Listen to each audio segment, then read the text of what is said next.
This is the future.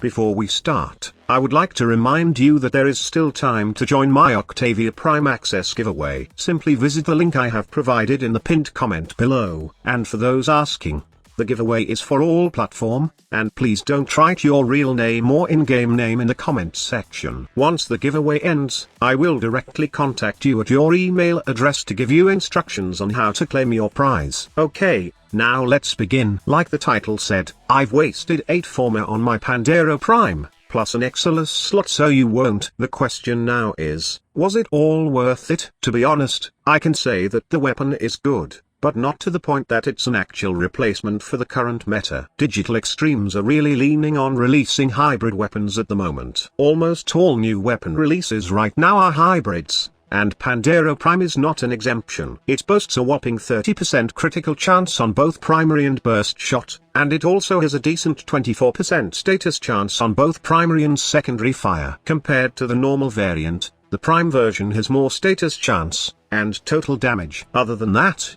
all the stats are identical, like its reload speed, magazine capacity, critical chance, so on and so forth. Design-wise, I can say that the Pandero Prime definitely looks better, but does it performs better than the average Pandero? I'll be totally honest with you guys, I was expecting this to be good, since this was one of the pistols that are commonly used for Eidolon hunting in the past. I was expecting that the increase in stats would somehow make the gun even better, but sadly, it's not that great as what I expected. Don't get me wrong, the pistol is still good for Eidolon hunting and in normal missions. I was expecting a lot better performance on the Pandero Prime in terms of damage output, which is probably all my fault for doing so. Okay, so let's discuss about Eidolon hunting. This is why I've wasted 8 former of this gun to make it better in Eidolon hunting. The idea is to put what I deem as necessary mods for this gun to perform well in Eidolon hunting. I have the usual radiation element with primed heated charge and convulsion, the usual primed critical mods, the usual multi-shot and fire rate mods, Hornet Strike,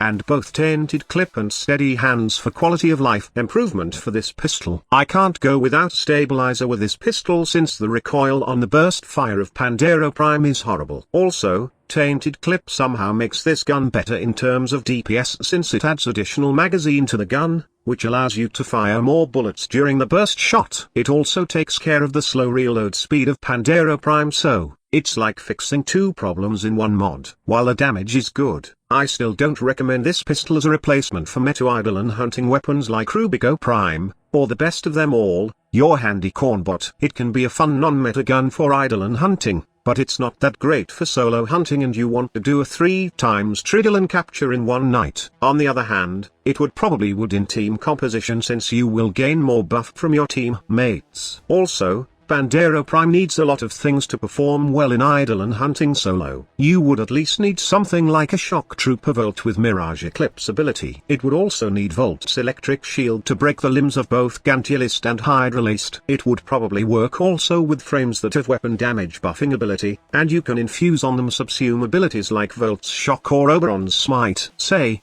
for example, you can use Pandero Prime with a Smite Infusion Chroma, or a Shock Trooper with Smite Infusion Oberon. Also, you can use it with Mirage with either Shock Trooper or Smite Infusion. The same goes with Rhino's Roar with Subsume Smite Infusion or Shock Trooper. However, expect it to have less damage output if you would only use it with either an Eclipse or Trinity. You are better with Trinity and Cornbot combo, as one damage buff won't be enough to deal decent damage to the limbs as fast as possible. And take note, Armor Strip from Shattering Impacts upper has been already applied, giving you more radiation damage to the limbs. While it's not a meta-breaking weapon for Eidolon hunting, it's still a good pistol overall for normal circumstances. Pandero Prime has good slash damage, plus the critical chance and status chance is decent enough for a viral slash combination. My final recommendation is, don't spend 8 former on this pistol like what I've done.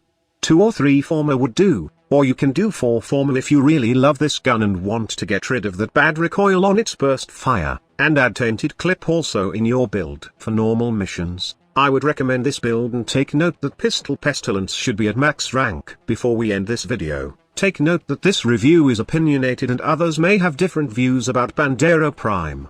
but rest assured that I tested all the stuff in real mission and not just theory craft every opinion. If you have something to say about the video, or you have a different perspective about Pandero Prime, then feel free to write down your thoughts in the comments section below. Thank you so much for watching. Squad Leader signing off. This is the future.